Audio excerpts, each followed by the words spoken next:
ક્રિકેટની ભારતમાં ખૂબ જે લોકપ્રિય છે તો એ ક્રિકેટ છે અને તમે પણ ક્રિકેટની ત્યાં જે ટુર્નામેન્ટો કરો છો અને બહુ સારી રીતે કરો છો. એ ક્રિકેટ ટુર્નામેન્ટોથી થોડાક નવા ખેલાડીઓને પ્રોત્સાહન પણ મળે છે. તો તમે એ જે પ્રવૃત્તિ કરો છો એનું પ્રયોજન શું છે? અમે આણંદ ડિસ્ટ્રિક્ટ ક્રિકેટ એસોસિએશન અમારું છે આણંદમાં, અને અમે એફિલિએટેડ છે ગુજરાત ક્રિકેટ એસોસિએશન અને બીસીસીઆઈ સાથે એફિલિએટેડ છે. પણ અમારે આણંદ જિલ્લાના જે પ્લેયર્સ છે, નાના ઘણા બધા પ્લેયર્સ છે, ઘણા સારા પ્લેયર્સ છે જિલ્લામાં હોય છે, એને ગુજરાત લેવલે કે નેશનલ લેવલ ઉપર અત્યાર સુધી લઈ જવાની બહુ તકલીફો પડતી હતી. અમે છેલ્લા 4 વર્ષથી બહુ મોટા પાયા પર આઈપીએલ જે રીતે રમાય છે, ઇન્ડિયન પ્રીમિયર લીગ, એ જ રીતે અમે આણંદ પ્રીમિયર લીગ રમાડીએ છીએ.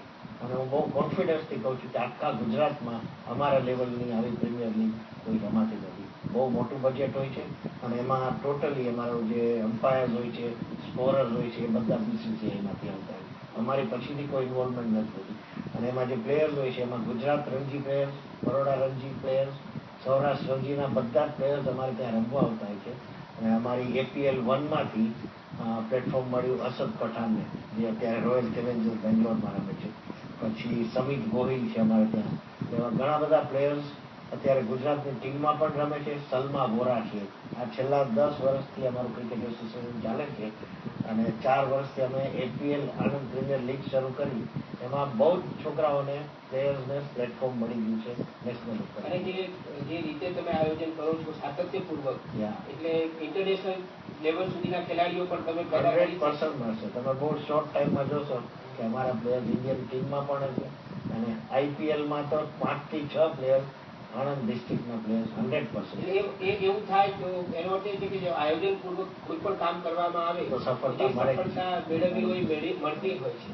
દર્શક મિત્રો, કિરણભાઈ સાથે આપણે છેલ્લા મુલાકાતના ઉત્તરાર્ધમાં ક્રિકેટની વાત કરી, પણ એ પહેલા આપણે જે વાતો કરી, કન્યા કેળવણીની વાતો કરી, કે આપણે સમાજ સેવાની, શિક્ષણની અને સહકારી મંડળીની, સહકારી ધોરણે બધા લોકો ભેગા મળીને પણ એક મંડળી ઊભી કરી શકે અને સરસ કામ કરી શકે, આવી પ્રેરણાદાયી વાતો આપણને જાણવા મળી.